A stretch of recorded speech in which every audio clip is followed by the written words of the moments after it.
구독자 여러분 사랑합니다. 오늘의 주제는 바로 ASCIPA 미국 공인회계사 시험. 딱 1년 안에 합격하는 가장 스마트한 전략입니다. 혹시 2024년도에 확 바뀐 시험 방식, 또 그 방대한 공부량 때문에 이걸 진짜 1년 안에 끝낼 수 있나? 이런 생각 좀 막막하게 느끼셨나요? 걱정 마세요. 오늘 그 막막함을 확 뚫어드릴 명쾌한 합격 지도를 저희가 한번 그려보겠습니다. 네, 반갑습니다. 시험 준비 시작할 때 진짜 가장 먼저 해야 할 게 있어요. 바로 이 바뀐 시험 구조를 정확히 아는 겁니다. 이제 시험이 핵심 3과목하고 선택 1과목 이렇게 구성되거든요. 핵심이랑 선택이요? 네, 핵심은 AUD 회계감사, FAR 재무회계, REG 세법 및 상법 이건 필수고요. 선택은 BAR 경영분석보고, ISC 정보 시스템 통제, TCOEP 세무준수 설계 이 셋 중에 하나 고르시면 돼요. 오, 선택지가 있군요. 네, 그렇죠. 총 4과목이고 과목당 4시간 시험입니다. 객관식 MCQ하고 주관식 시뮬레이션, TBS가 섞여서 나오고요. 합격 기준은 전이랑 똑같아요. 75점 이상, 절대평가 방식이죠. 아하, 핵심 과목이랑 선택 과목 구조. 이거 잘 활용하면 자기한테 유리한 분야를 고를 수 있겠네요. 상당히 전략적인데요. 그럼 이 4과목, 어떤 순서로 딱 공략하는 게 제일 효율적일까요? 보통 추천하시는 순서 같은 게 있나요? 가장 일반적으로 많이 추천하는 순서는 있어요. 보통 FAR 먼저 하고 그 다음 AUD, REG, 마지막으로 선택 과목 이런 순서요. FAR-AUD-REG-선택. 네. 아무래도 FAR 재무회계가 가장 기본이 되고 범위가 워낙 넓으니까 이걸 먼저 끝내서 회계의 큰 그림을 딱 잡는 거죠. 그리고 나서 이제 AUD 회계감사, REG 세법상법 순서로 가고 마지막에 자기한테 맞는 선택 과목에 집중하는 거예요. 그렇군요. 근데 이게 뭐 절대적인 법칙은 아니에요.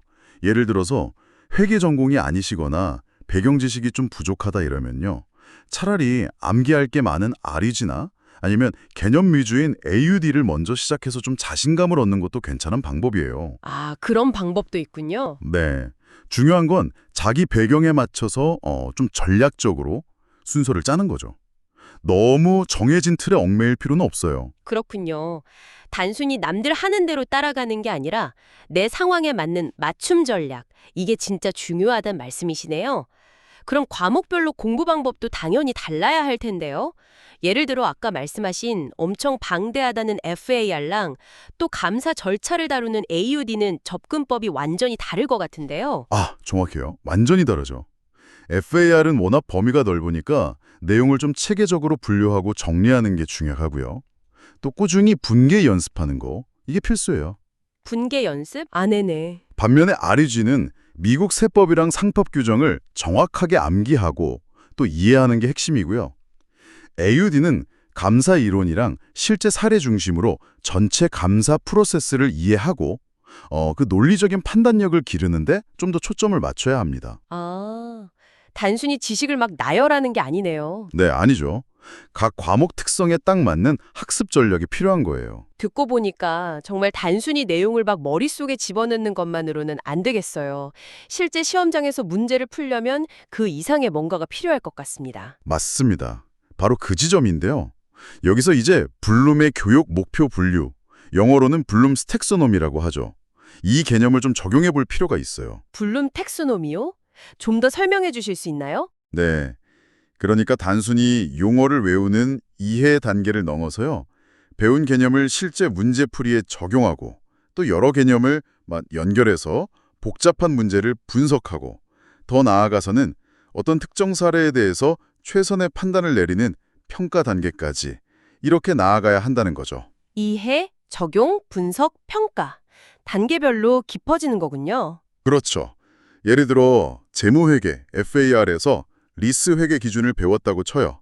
그럼 기준 정의를 아는 건 이해 수준이에요.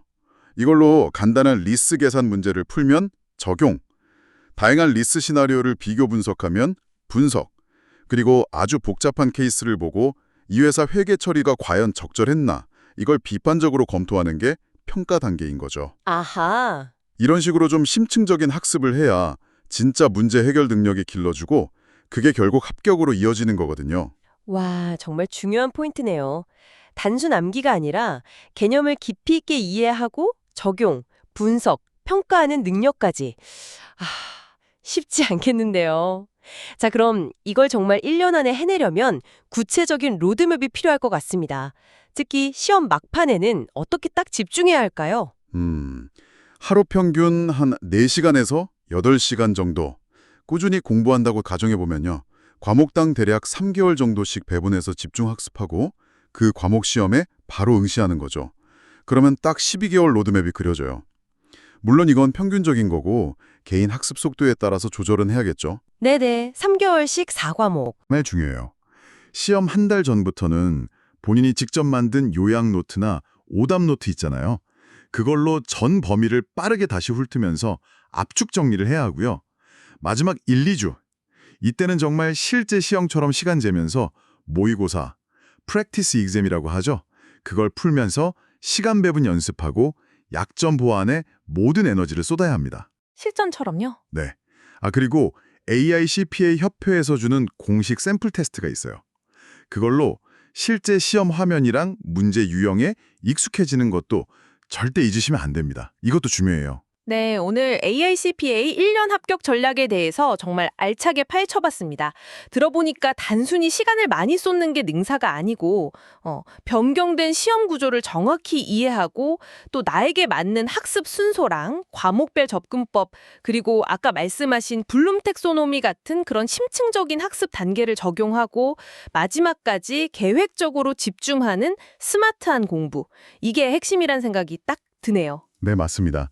오늘 저희가 나눈 이야기들, 이 전략들을 절대적인 규칙처럼 생각하시기보다는요. 여러분 각자의 상황, 또 학습 스타일에 맞춰서 유연하게 조절하고 활용하는 나침반 정도로 삼으시면 좋겠습니다. 꾸준함을 잃지 않고 계속 나아가신다면 분명히 1년 뒤에는 합격의 기쁨과 함께 전문가로서 멋지게 활동하는 여러분 자신을 만나게 되실 겁니다. 네, 오늘 알려드린 이 전략들이 여러분의 AICPA 합격 여정에 정말 든든한 디딤돌이 되기를 진심으로 바랍니다. 다음 시간에 저희는 더욱 유익한 분석으로 찾아뵙겠습니다. 여러분의 빛나는 도전을 항상 응원합니다.